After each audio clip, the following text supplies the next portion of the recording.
Brooks Running reminds us that we're all powered by something. Whether it's the me-time energy of a run after a day at the office, the electrifying energy of your first marathon, or the infectious energy of a group run with your friends. No matter what energy powers you, Brooks has gear specifically designed to unleash it. So lace up and let it out. Let's run there. Visit brooksrunning.com today to learn more. This episode is brought to you by Netflix. Becoming the most valuable sports franchise in the world doesn't happen without risk. A man who's willing to bet it all, and the players ready to make their own luck. America's Team, The Gambler and His Cowboys, is the story of the 1990s Dallas Cowboys and Jerry Jones's impact on NFL history. Featuring interviews with iconic 90s players and more. Watch America's Team, The Gambler and His Cowboys, August 19th, only on Netflix. This episode is brought to you by State Farm. Checking off the boxes on your to-do list is a great feeling. And when it comes to checking off coverage, a State Farm agent can help you choose an option that's right for you. Whether you prefer talking in person, on the phone, or using the award-winning app, it's nice knowing you have help finding coverage that best fits your needs. Like a good neighbor, State Farm is there.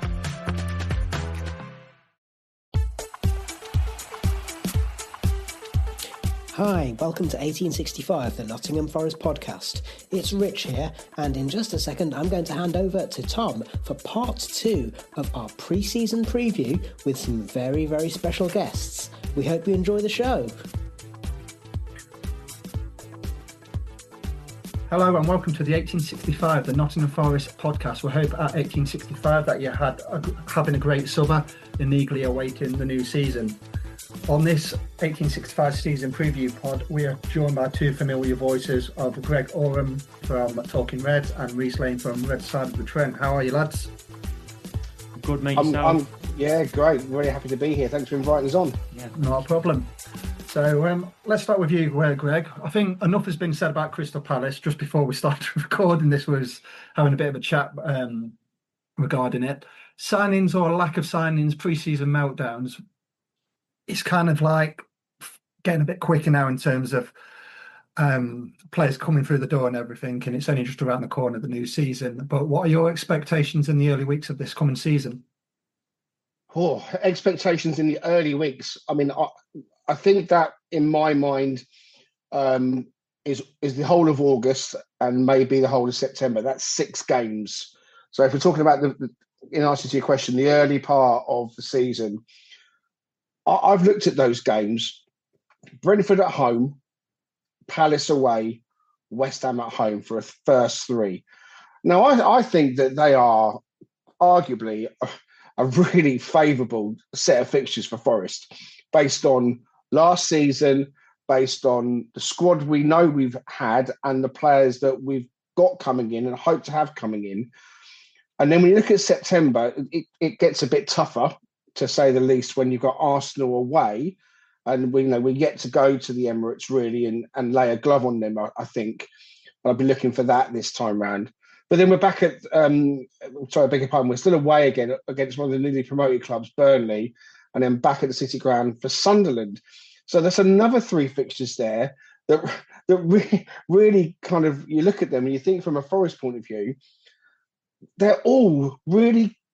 I don't like using the phrase winnable games because I know that a lot of people out there don't like that phrase, but they are games that you would expect Forest to pick up points. Now, the pre-season has had, multiple meltdowns, people pulling their hair out, and I for one as well have started to feel just since the game against Fiorentina the other night, the lack of goals is starting to worry me a little bit.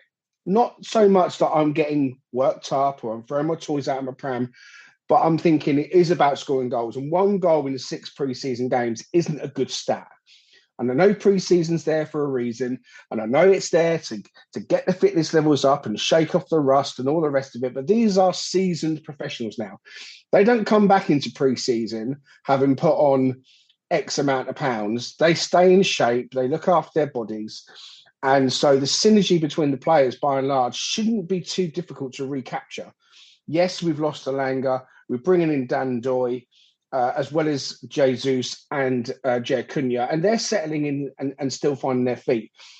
In terms of, the first part of the season, or the early expectations, I'm looking forward to it, but I'm hoping that the incomings does and continues to pick up. I know we've been linked with David Luiz and James McAtee and Amari Hutchinson, and the list goes on and on and on and on and on. And I'm sure we'll talk about them in more depth.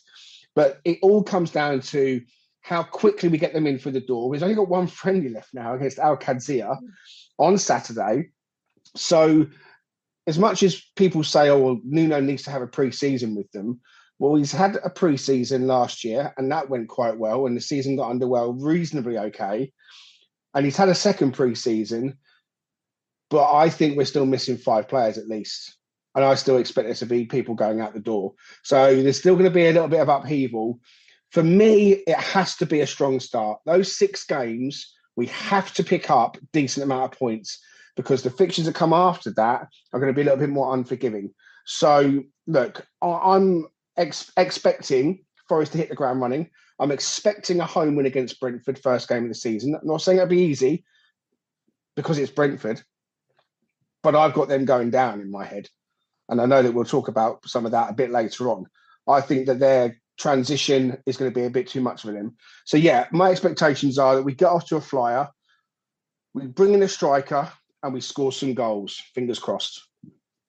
Yeah, I agree with that. I mean, Reiss, you went to the game the other night against Fiorentina. I know for the first 60 minutes, by all accounts, Forest played pretty well, but obviously once the subs were made, that continuity, tempo went all out the window. With what Greg's just said, are you positive going into it, or have you got the concerns regarding the lack of goals? The lack of goals is always going to be a concern, as much as, pre-season is about getting minutes in legs and trying things out and doing bits and bobs. And like you just said, Tom, like the last 30 minutes, for example, against Fiorentina, we changed the team that much. The kind of continuity goes out of the game. They brought loads of kids on. They had them all warming up, very wet behind the ears, young lads, really. But again, like Greg said, I think I'm kind of looking at it from a personal view. I won't go into September just yet. I'm just kind of looking at August, because I'm kind of fixated on the end of that transfer window. What is our squad going to look like at the end of that window? Because again, like Greg said, we need players. We need, half a dozen, possibly even more, because we need this squad, especially with playing European football this season. But, I know football isn't played on paper, but you look on paper, Brentford at home opening day, again, like Greg said, in full transition, rookie manager, the best players left, the other best players basically gone on strike. There won't be no mugs, but Forest will go into that game as favourites for me. I'm sure the bookies odds will probably reflect that. Palace away is an interesting one, probably more due to the fact because of all the tension between the two clubs, really. Yeah. I think if there hadn't been this kind of battle between us this summer, that would be a game you'd go into and think, well, Palace actually, we're their bogey team. They haven't beat us since we've come back to the Prem, touch wood. You'd probably say that probably would peter out for a draw, which you'd take on the road at Selhurst Park. You'd take a draw. And then you're looking at the last game in a month before we go into an international break already, is West Ham at home. Again, very much in transition. Lost Mohamed Kudus. They don't seem to be dead keen on Graham Potter. You look at the business. I know they've signed the Senegalese lad Juve, but they've signed Callum Wilson, who's probably going to be a backup to Fulkrug. They've still got good players like Jared Bowen, but again, I'd expect Forest to be favourites to win that game. So you're looking for the first month for me, really.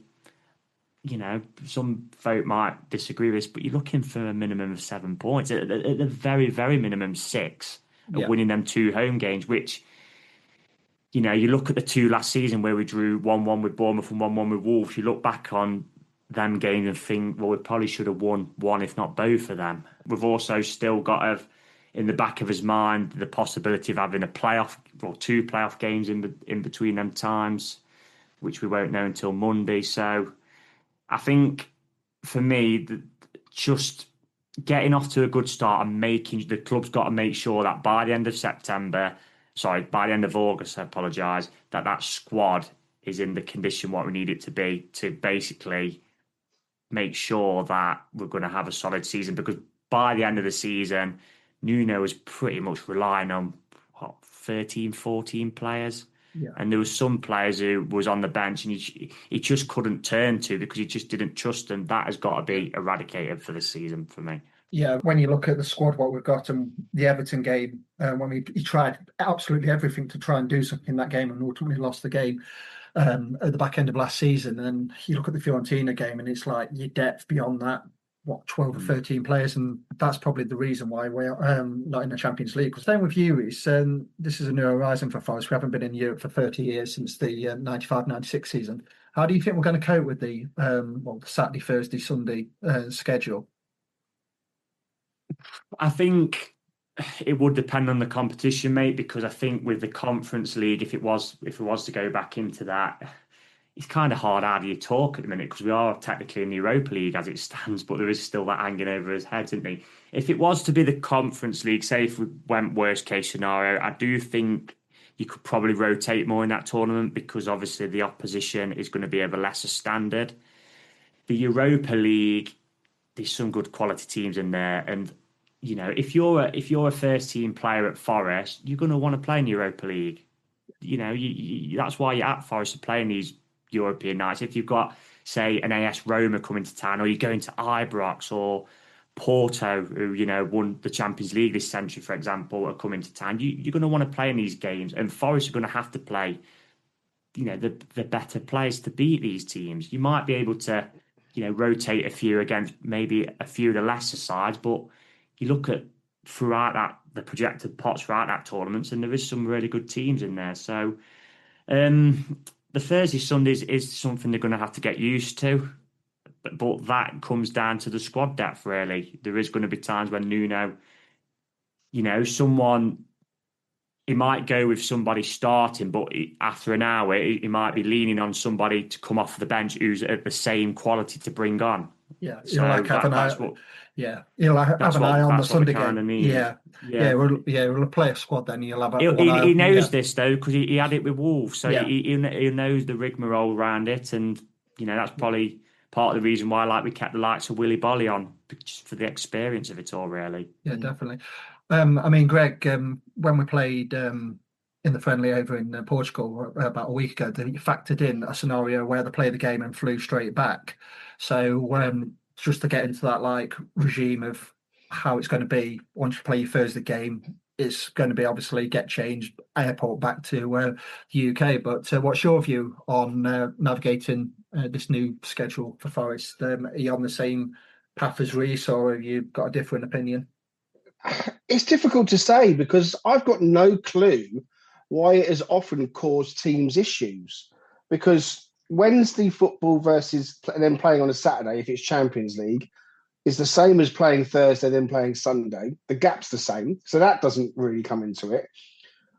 The club know what it's like to play midweek fixtures. This team of players don't know, though. We've had all those years in the Championship where it was a staple: Tuesday, Saturday, Wednesday, Saturday, Tuesday, Saturday. So the club knows how it's done because we've done it. But that doesn't really matter to these players because they weren't in the Championship. Bringing in the likes of Douglas Luiz, James McAtee, Adama Traore, who I think can do a job for us. I really do. I like that as a signing, as cover. He elevates, he improves us. Amari Hutchinson, very much happy with that as a signing. I think 35 million is about right for him. If we go anything above that, I think we're touching the edge of the limit. But, and then Dylan Bakwa, I don't know much about him from Strasbourg, but I know he's made a few people set up. So what I'm trying to say is the way we'll navigate the Thursday, Sunday and how well we do is purely going to come down to the level of player we've brought in. And at the time of recording, we're still a few days away from finding out what Cass have got to say. So maybe the pennies will start to drop once Cass decide in terms of those signings coming in.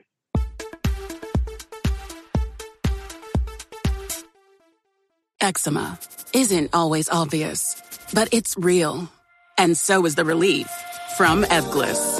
After an initial dosing phase, about 4 in 10 people taking Ebglyss achieved itch relief and clear or almost clear skin at 16 weeks. And most of those people maintain skin that's still more clear at 1 year with monthly dosing. Ebglyss, lebrikizumab LBKZ, a 250 milligram per 2 milliliter injection, is a prescription medicine used to treat adults and children 12 years of age and older who weigh at least 88 pounds or 40 kilograms with moderate to severe eczema, also called atopic dermatitis, that is not well controlled with prescription therapies used on the skin or topicals, or who cannot use topical therapies. Ebglyss can be used with or without topical corticosteroids. Don't use if you're allergic to Ebglyss. Allergic reactions can occur that can be severe. Eye problems can occur. Tell your doctor if you have new or worsening eye problems. You should not receive a live vaccine when treated with Ebglyss. Before starting Ebglyss, tell your doctor if you have a parasitic infection. Searching for real relief? Ask your doctor about Ebglyss and visit ebglyss.lilly.com or call 1-800-LILY-RX or 1-800-545-5979.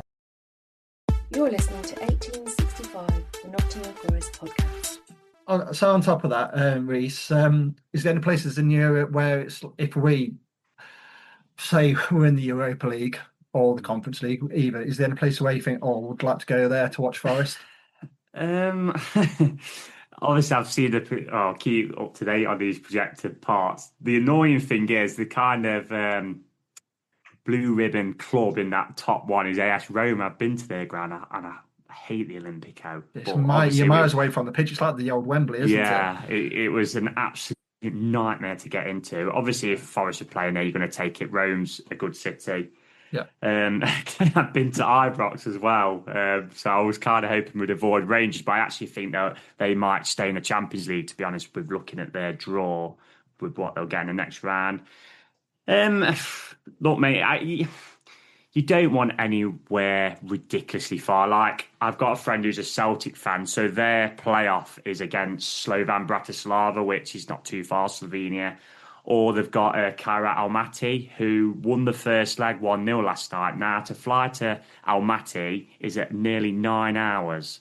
And it literally, if you draw a line up, it is literally a tiny bit to the left of New Delhi. That's how far it is. It's crazy how far it is. Is it so many miles from the border of China, isn't it? Yeah. Because it's mental how far. I watch a guy on YouTube called Noel Phillips. He's a vlogger. He just goes around the world going on these like random trips and everything. And he's been to Kazakhstan because it's Almaty and is it Astana? Astana, yeah. Yeah, so it's just an absolute logistic nightmare trying to get out there. But on my list, because if you go on holiday, you usually go to like your Spain, your Greece, and things like that. And I've been there, so I'd like to go to some like place in like Eastern Europe. I've never been to Poland, Romania. I know Ukraine, you can't go there at the moment because of the war with Russia. So they're playing a lot of their games at the border countries, aren't they? So yeah, somewhere, or Serbia for that. Anywhere new.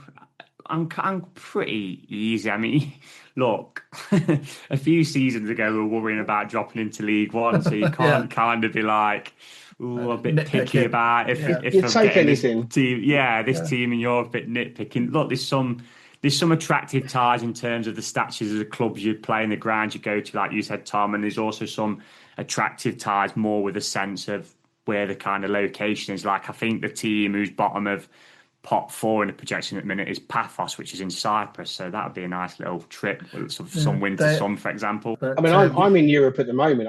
As I think you perhaps know, I'm doing a road trip. I've got family. I'm currently in Poland, where my wife's family live. My wife's from Poland. I've been to Amsterdam last week. I was in Germany, in Berlin on the weekend. We're going to Rome next week. So I'm kind of almost getting a bit of a flavour for these European destinations. It's whetting the appetite. But in terms of the football, just if I can chip in, personally, I'd love them to get Legia Warsaw, because then I could come back and I've got somewhere to stay and I can take my brother-in-law and we can all go together. And that, for me personally, that would just be a real great moment. But I've been to quite a few places in Europe. I have never been to Turkey, and I've never been to Greece, and you mentioned Cyprus there. So one of those in the mix would be good if I were to jump on the plane and go and see Forest abroad. But it just reminds me as well of when we first got into the European Cup, having won the championship under Brian Clough, and they were all the famous story, and you all know it. They were all looking forward to think, where are we going to go? Where are we going to go? Get on that plane, because it was a knockout competition, and sure enough, they draw Liverpool. Oh, We know what happened. We know what happened. They knocked them out anyway, went on to win it. So it just goes to show that I think, you take what comes your way. The most important thing is certainly that we've got to believe that we can go deep in the competition, whichever one it is, and win it. That's the most important thing. But like I said before, it's a magical mystery tour, and our fans, I think, are the greatest when it comes to having a good time on the road. So I'm hoping that we get some nice destinations and everyone behaves themselves. Yeah, I can't wait to be in some square or something in Europe, and we've Do you know what I mean? You're right. Just having a beer and with the locals and having a good time. Yeah, we got a flavour of that a couple of years ago.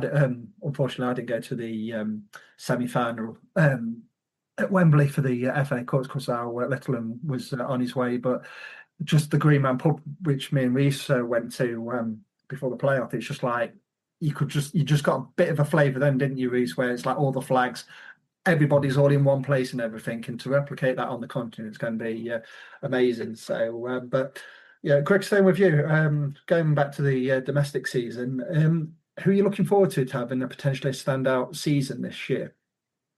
Who am I looking forward to in terms of a player for us? Yeah, it's a difficult one. I think Elliot Anderson is an absolutely wonderful, wonderful footballer. And I think, sadly, that this is going to be the last year we have him because he's going to be better. He's going to develop. He's going to have a standout season. And I think that then we're going to have Newcastle coming back for him for one. And I think that if Newcastle come back for him, he's going to want to go. But it could be that, in fact, an even bigger team comes for him. I hope it doesn't happen. So I'm looking forward to Elliot Anderson scoring more goals because I think he needs to do that. But I think he's really developed in the last year and he stood out in the under-21s in the summer. So for him, I'm really hopeful that he, really puts a marker down. And just very quickly, Morgan Gibbs-White and Callum Hudson-Odoi are two players that I really want to see have standout seasons. Morgan, forget the whys, the wherefores, and all the rest of it. He signed a new contract. He stayed. This doesn't happen normally. You never really see it happening. Normally, when that kind of story breaks with that kind of level of certainty that is happening, it never really happens that the player stays. And the whys and the wherefores, as I say, we don't know. But he did stay and he has signed. And if it's his final season with us, and again, he could have a club come in, or maybe he won't do. But I really hope that he has a fantastic season and we pay him back with a lot of love. And he pays us back and says, look, I've stayed and I'm going to make sure that it's not just a token gesture. I'm going to give everything I've got. And finally, Callum, I love Callum Hudson-Odoi. I thought he looked really spiky and spunky against Fiorentina at moments. I think he looked really good. He looks sharp. He looks like he wants it. And I hope he signs a new deal as well. And I'd love to see him getting back to scoring some of those Callum specials, breaking in from the left. Yeah, I was just going to say about his new deal. Hopefully, he signs that before the end of the window because because if it gets to January and he hasn't signed it, he's going to go with for very little, isn't he? So, but regarding Gibbs-White, Reiss, fans that were had a bit of a backlash, didn't he? If he was going to Spurs, wasn't he? People calling him a snake and this, that, and the other. And people were comparing him to Pierre Van Hooijdonk, who didn't turn up in summer of '98 after his hissy fit. But the thing is, the thing is with Morgan Gibbs-White, he was there first day of pre-season, wasn't he, after his summer break? And you can't fault that. And he stayed quiet, didn't he? It was the others who were saying, "Oh, he's going this, that, and the other." But seeing he signed his new deal, Reiss, and this is going to be a huge season for him both domestically and on the international stage. If he stays injury-free, do you see him on the plane for the World Cup next year? It's a real... I guess it would depend probably the numbers he puts up this season and also the players in a similar position. Like if, for example, I think Cole Palmer kind of got nominated for some awards last season, but he actually really dropped off. There was a point where I think he'd only scored one penalty in a certain amount of games. Phil Foden had, a poor season compared to the season before. He was Player of the Year, wasn't he? So if you say them to get back to the level what they're capable of, because Jude Bellingham's going to be England's number 10. Yeah. Without that, unless he gets injured. You look, if them two get up to a level again where they're really firing, they're going to be in the squad. I'd say Gibbs White's kind of in the same bracket as your Eze and Morgan Rogers. Now, what I've seen so far from Tuchel, this is if he's in a job come this time and next summer, is he's probably behind them two as well. Yeah. So it's going to be tough. It's going to be tough. But so I guess the proof will be in the pudding, mate, whether he puts his numbers up, because he's got to probably improve his goal contribution in terms of actual goals, because you'll both see this. Sometimes he does get caught in two minds when he gets to that edge of the area, because I know he likes to assist more. He said this himself. Sometimes you just got to pull the trigger. You know, the City game was a perfect one. Someone clipped the ball over the top and he tried to square it to Chris Wood, probably 8-10 yards out, and you're like, you've got to be shooting there, for example. So he probably just needs to improve his goal scoring. I mean, the assists will come because he can pick balls through either needle, can't he? I'm very on the fence with it. If I was to take a bet as it stands, I'm going to actually say no, because I do think, this isn't my personal opinion, I do think Tuchel probably thinks others are ahead of him. Yeah. And even with the Senegal game, he didn't start that game when it's at his own ground, and I just don't think Tuchel seems to fancy him too much at the minute for whatever reason or another. So it'd be interesting. But look, I hope he has a brilliant season with us, of course. And I'm a massive England fan, as you know as well, Tom. I want to see him on that plane. I want to see Elliot Anderson on the plane as well. So hopefully they'll have good seasons. I think as well. Yeah, I think Morgan's had a leg up on that pecking order this week, because if Maddison's going to be out for the majority of the season, but like he says, with what Tuchel said last season, and then obviously the rumours about going to Man City, and obviously Man City didn't put a bid in, or Forest didn't accept a bid, then the Tottenham scenario and everything. So I think with Morgan is that he has got a decent shot on him. That goal, what he scored in the cup game against Blackpool. No disrespect to Blackpool. The Man U home game from a couple of seasons back was a cracker. And his first goal, what he scored against Brentford in his in the first season back in the Premier League for us, scored a really good goal then. So I think I do agree with you that his numbers have got to improve in terms of the goal scoring, and if they do, then he might be on the plane. But like you say, it all depends. He's definitely in the conversation, mate, for sure. It'll be. He's probably one of them who you kind of see it, don't you? Where sometimes he used to back in the day. I don't have to do it anymore. They call up. I think Southgate did it. To be fair, didn't he? His last tournament, he cut probably half a dozen.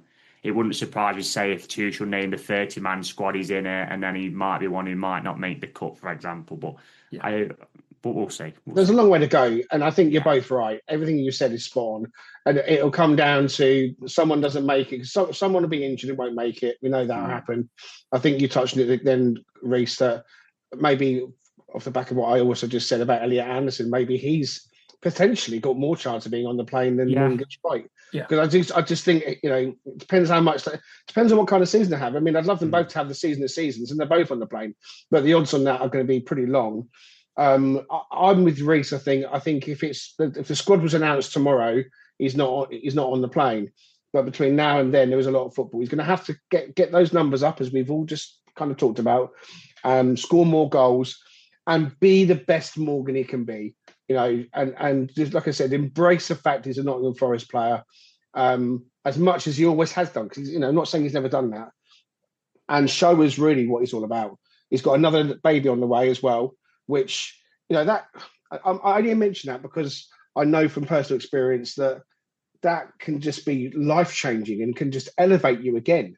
It can just put you into a whole different place. And I'm a firm believer that when players are in a really good place personally and mentally, then you can get the best football out of them. So we'll have to see. Yeah, I agree. And I sincerely hope our fans lay off him and just let him concentrate on his football. Football is a fickle game, and 1 minute you're there, 1 minute you're here. Just to touch on Greg's point as well about Anderson as well, that number 8 position for England is up for grabs. Now, I'm 99% certain that England's midfield will be Bellingham as a 10. It'll be Declan Rice will be in there. That other position is up for grabs. So even if, say, Nuno kind of changes his team a little bit, and Morgan, because this is what he did the other night against Fiorentina. Morgan plays as a centre midfielder. That number 8, Anderson as well, is up for grabs. You look at Adam Wharton's another one at the Palace. That is really up for grabs. I don't think you look at like Curtis Jones and Jordan Henderson. I'd rather have Gibbs White playing there and Anderson playing there ahead of them personally. Are you surprised? Just to quickly divert, are you surprised that no big club hasn't come in for Adam Wharton? Because he is a very good player, but I don't see him an awful lot. But what I've seen of him is he's very good. But what you hear about him is that he is just this next level centre midfielder. But no one's come in for him. Is it because of his injuries? Is it because he's not as good as everyone says he is? I know that I'm kind of digressing and diverting away, but just quickly while you said that, I thought about him and thought, is he really in the mix as much as perhaps we think he is?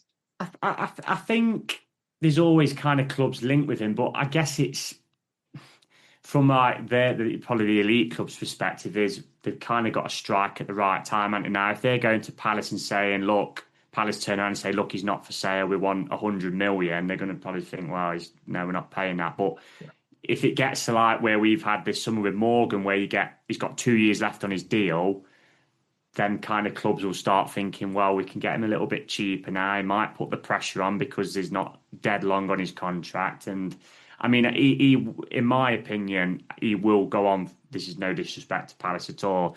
He will go on from Palace, and I think will play for a really top side. And Anderson could be the exact same, like you said, Greg. It wouldn't be surprised me if they're kind of vying over probably maybe not the next tournament for the home Euros 2028 if they're kind of vying for that position. Yeah, with Adam Wharton, I've seen him a few times live, and I think he's just a really, really good player. Just keeps their midfield ticking. So but I do agree that he will go on to bigger and better things, and that's no detriment to Crystal Palace. So, but going back to Forest, which position would you like to see fulfilled from now until the end of the window? Which is the position where you think that position we are absolutely needed in terms of, is it a striker, is it a midfielder, is it a left back? So I'll come to you first, Reiss. Would you say striker or another position? We definitely need some fullback cover because Aina will be going away to AFCON, but we saw last season when Aina got injured that Moreira is a young lad. He kind of needs to play somewhere. He needs to learn, doesn't he? Yeah, I mean, Harry Toffolo will come in and give you a shift into it, but he's a player with respect to Toffo. We signed when we come up, and he's probably like a bottom-end Premier League player. I know he's gone to the MLS now. Centre-backs, I think we're pretty okay for. Obviously, we need some depth in that centre mid area because Dominguez is still injured. Danilo's obviously departed. The only midfield I'd say the fan base would hang the hat on is Elliot Anderson. Sangare divides opinion, and then also he's going to have AFCON. He's also obviously got maybe a fitness concern. We don't need to go into Ryan Yates. He divides opinion. Just a bit. Moving on quickly.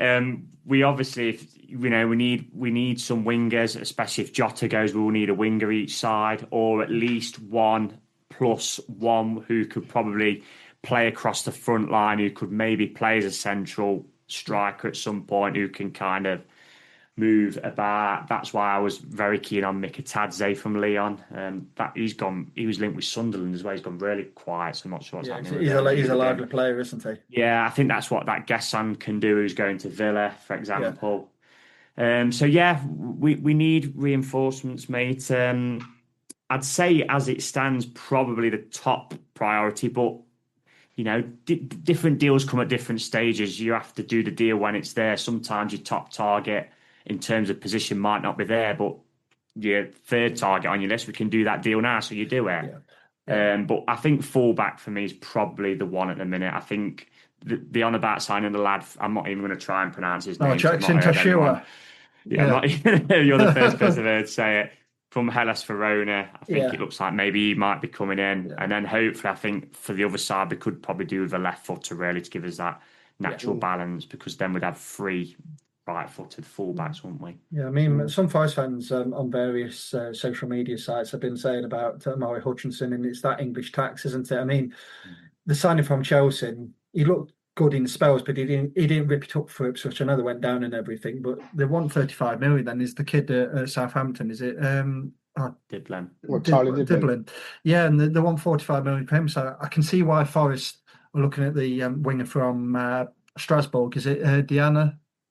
Is that his name? I can't. It begins with D, doesn't it? Delane Bakwa. That's the one. Sorry, yes. So I can see why Forest go on the continent, because you get more about value for your money. But just staying with you very quickly, Reiss. Igor Jesus, how did you think he played on the other night against Fiorentina? Well, it's funny you should mention him, because we've just done a recording on our podcast with Nathan, the South American expert. So he was kind of telling him a bit more about him, what to expect. I'll put this as a trademark. I kind of, with how he was describing him, I said he sounds a bit like what Roberto Firmino was. Yeah. Where he's playing through he's playing through the middle. He isn't going to get you a lot of goals, but he's going to link up the play, and he's going to bring kind of the two players beside him, and Gibbs White as well. He's going to kind of bring him into them more into play, and you might see like the goals might be shared out more with that front four rather than most of them going to Wood like last season if he plays. I mean, he was also raving about how good he is at holding the ball up. So I kind of said, look, if we're 1-0 up away from home and we've got we'll be sat in a low block, if we've got to punt it long, he's someone who could probably just get us up the pitch by just holding that ball up and taking that pressure away. What I saw of him the other night was, he was kind of playing as a 10 in that game against Fiorentina, so he was just off Wood. Again, he looked tidy with his link-up. It was kind of hard to see what it'd be like as an actual striker, because he didn't really get a massive chance, or obviously was playing in that position to have a massive chance. So, look, he's going to be one who might take a bit of time settling in, because with respect, he's coming from a lot lesser league in the Serie A in Brazil. And he's coming to the best league in the world. But for what we paid for him, what was it? Probably about £10 million. He's not going to be the next coming of R9, is he? So, look, you're looking for him, really, in my opinion, to come in, take some of the workload off Chris Wood, and kind of contribute, really, to, like I said, maybe bringing them others into play. If we've got the backs against the wall away from home, where we're holding on to lead, or even at home, taking that pressure away from us and chipping in with, towards hopefully 10 goals, or at least maybe half a dozen to 10 goals, really. Yeah, it wouldn't be a bad return for his debut season in the Premier League. So, but coming to you, Greg, the clip what I saw of Dandoy, where he had shifted it onto his right foot and had a shot at David De Gea the other night against Fiorentina. He looks a very lively player. So, and obviously we've chased him for a couple of weeks and we've got him through the door. But is there any positions where you want to see filled from now until the end of the window? I think Reiss covered it. I mean, he went through pretty much the whole team, and rightly so, because there's areas throughout that need strengthening. I agree and concur that the fullback area, for me, is the priority. I love Nico and I love Ola Aina, and I think that they are our starters. I don't just want to bring in people to sit on the bench. I want to bring in people that are going to really challenge them and make them work their backsides off to keep their position. It's really important for me that all players coming in are doing that to try and win the place of the shirt of the person in front of them. So I hope that that lad Chachua, I think his name is Jackson Chachua, I hope that he, if he's coming in, is going to do just that. But the other position that I would like to see us really target would be a striker, because I think we do. I know that we're looking at another forward, but I want us to bring in another striker. We brought in, as Reiss has just eloquently put, we brought in Igor Jesus, who does a certain type of role, and to compare him to Roberto Firmino is really good, because actually I hadn't even thought about that kind of link personally, but it kind of clarifies just what kind of player he really is. He plays in that area. He will score his own set of goals, but he will contribute so much for others. And Firmino was loved absolutely loved by the players and the fans as well of Liverpool for what he did. So I'm a big fan of Igor Jesus from what I've seen so far. I'm not getting carried away. I'm not saying that, oh my God, he's a phenomenal player. He's still got a lot to do, but I'm very happy with what I've seen. And I think that it shows the evolvingness, if that's a word, of Nuno and how he's looking to evolve the style of play. We played with that low possession last season, and we might do the same at times this season, but certainly we're going to want to have more possession and hold the ball up. But I want a striker.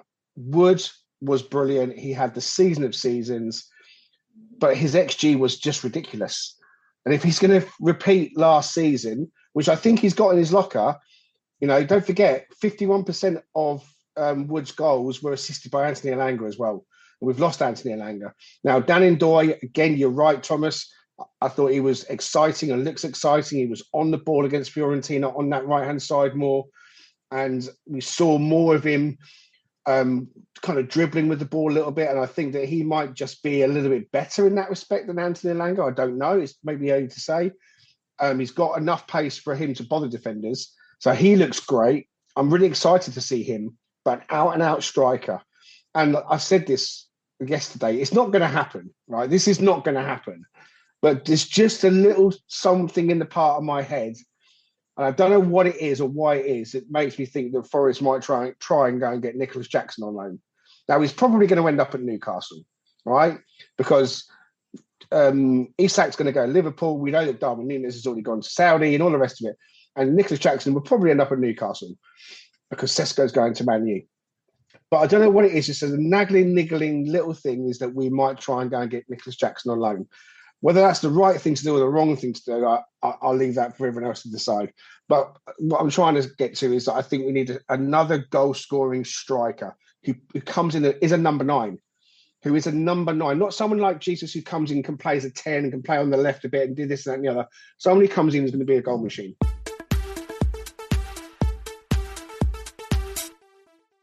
Are you feeling more fulfilled now that you're back to work?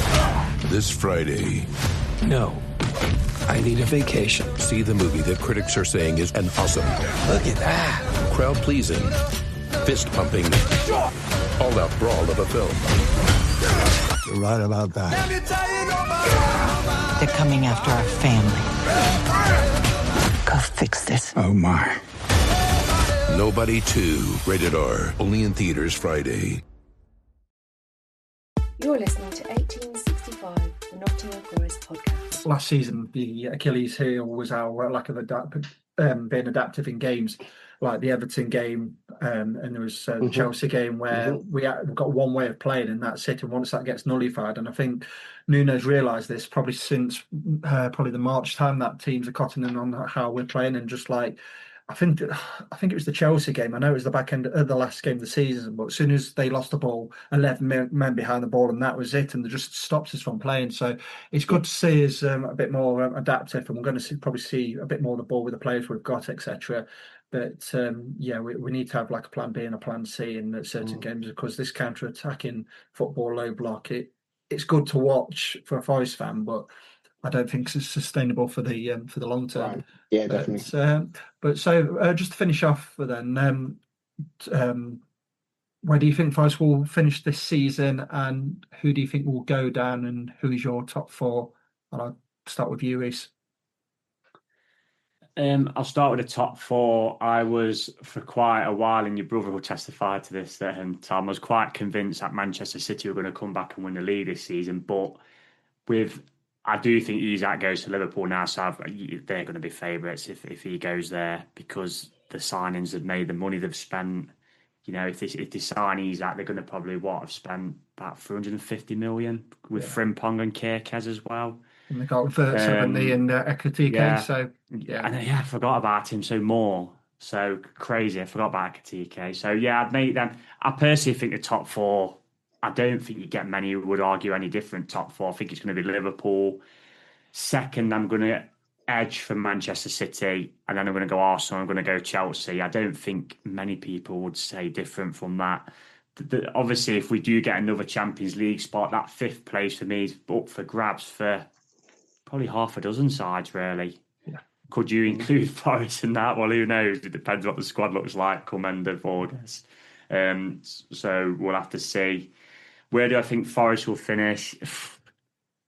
Again, it's tough because with this current, we need reinforcements, don't we? It's kind of hard when you don't know what the squad's going to look like I've said. But look, if Forest can have, if we're in the Conference League, then for me, the target should be to win that tournament. I'm looking at the teams that are in it.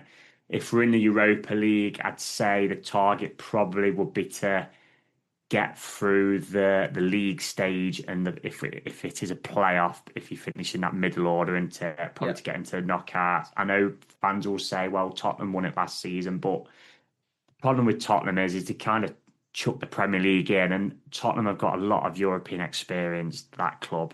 You've seen it when Brighton, they ended up drawing Roma, didn't they? Brighton were playing really well then. They went to Roma and they got thumped because Roma have just got that European experience. So it kind of depends what tournament we're in as such. Also, I think we've got to look at giving the cups a good go again, especially because I think we'll miss an extra round, won't we, in the League Cup this season? Yes. We'll be in the third round. So it kind of depends, mate, how the kind of squad looks at the end of August. But I'd say a successful season for Forest personally in terms of the league would be to finish in the top half, really. I think that would be successful. In terms of going down, I want to go against the grain this year because we're doing this on his own podcast, and it would be very easy to say that the three teams who've come up will go straight back down, but I'm not going to do it. I do think Burnley will go back down, and I actually think they'll finish bottom. But I do have a funny feeling that Leeds and Sunderland might. I do think they'll be down there, don't get me wrong, but I actually have a feeling that Leeds and Sunderland might stay up this season. And I do think, like Greg said earlier, that Brentford, with the transition they've had this season, I think it's going to be a tough season for them. But, who would have thought Brentford would have even got to the Premier League in the first place? So they can prove me wrong. I know they had a good end to last season, but I do think Wolves will be down there as well. I think losing Matthias Cunha, and I think they've struggled to. I think they've only brought in probably 2 or 3. And the other club I'm going to mention, I'm just thinking off the top of my head, is West Ham. Yeah. Because I look at them, they've obviously lost Kudus. So I know had a bad season for him last season, but when he's on his game, he's one of their best players. They've not really brought many in. I mentioned earlier, they brought the lad Juve in. Callum Wilson is, if he can stay fit, and he's knocking on anyway, he's just kind of a swap for Antonio, isn't he, really? So I think they'll be down there. So, but I'm afraid I'm going to go for, I will go for Burnley, I will go for Brentford. And then I'm going to, I'm going to stick my neck on the line and say West Ham. I think that any of them 4 I mentioned, Sunderland, Leeds, West Ham, Wolves will be the other. I think Everton will be fine this season because I think they've recruited really well, and David Moyes will have them solid. I actually think they could be an outsider for a top half finish, Everton, so I think they'll sail away. Palace could be another one if they was to lose players, and with playing in Europe, you never know if they was to lose a Guehi or an Eze. But it is tough when you don't kind of know what the squad's going to be like, because we've still got a few more weeks yet, but I'll go with that. Yeah, so just sandwiching between you and Greg. So I've got Forest to finish 10th. I think they'll be in and around there. I think the start is absolutely pivotal just to get that head start on the teams who hopefully will finish below us.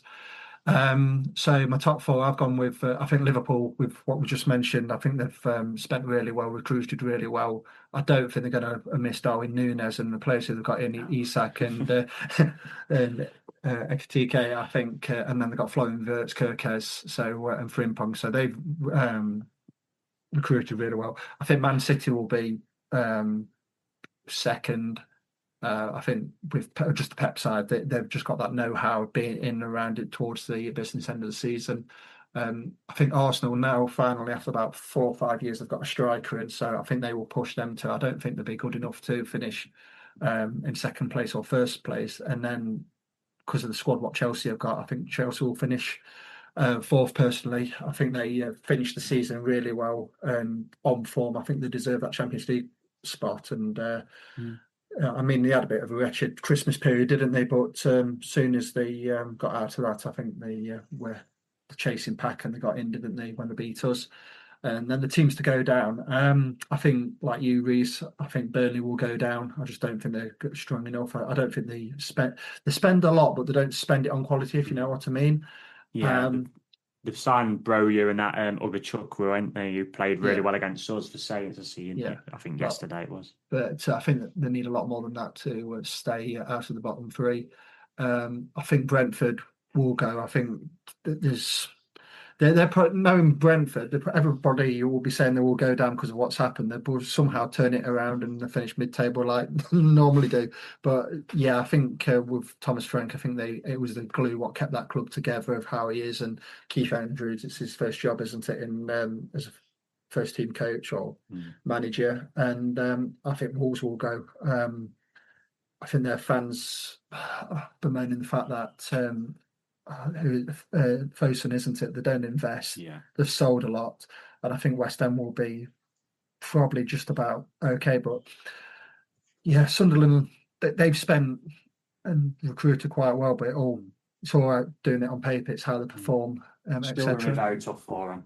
Yeah, definitely. They're going to be a bit like us, aren't they? They've spent a lot, but I think Stadium Light's going to be pivotal to their form staying.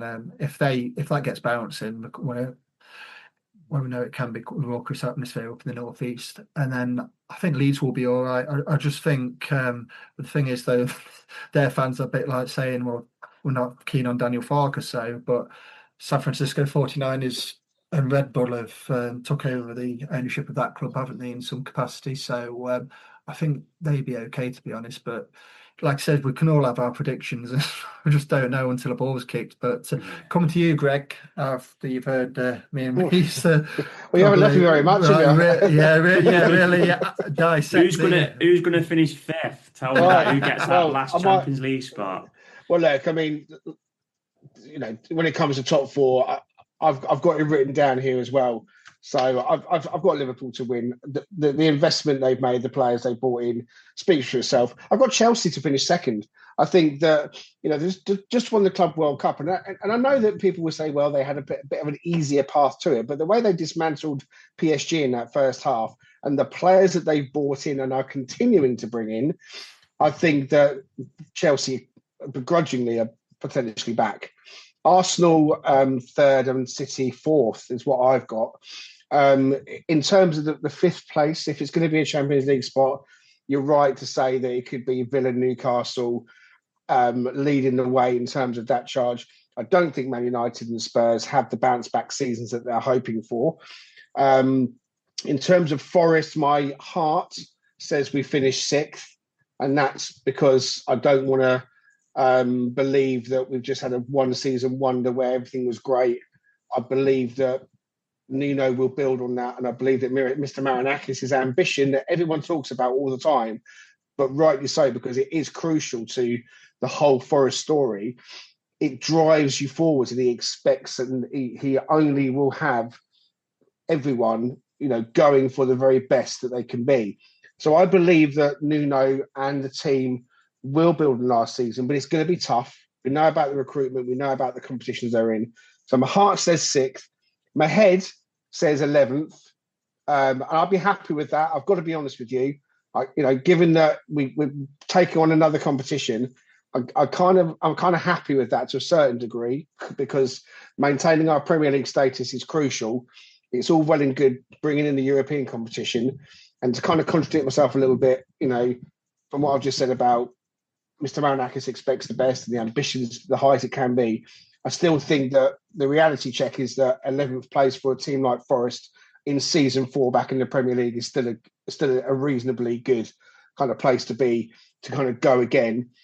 So I'm hoping that also in amongst that we go deep in the League Cup, the Carling Cup. I've got us down to go deep in that and maybe even win it. So I've added that in as well. To go down, it's there, Brentford, West Ham and Burnley. They're my bottom three, same as you, Reiss. I think Leeds and Sunderland will buck the trend. West Ham, because I just think they're crap. just kind of say, I think they're just crap, and I just don't think that Graham Potter is going to do enough to remedy his own reputation. Burnley aren't going to do enough. Scott Parker's not going to do enough. Yeah, and as I said right at the start of the show, Brentford, that transition, it's going to come up and bite them on the backside. So, I think that's going to be how it ends up. But I'm looking forward to it. It's upon us all of a sudden, and so fingers crossed. It's as much of a fantastic season for us Reds fans as last season was.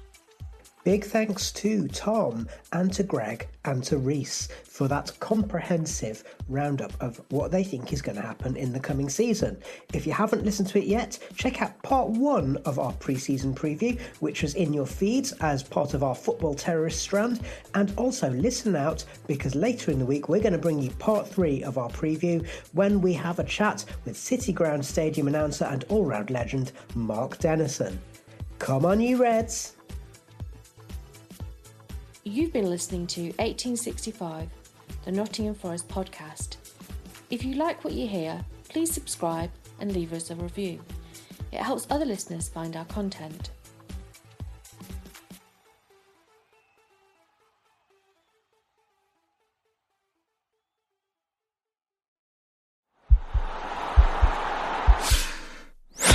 This podcast is part of the Sports Social Podcast Network.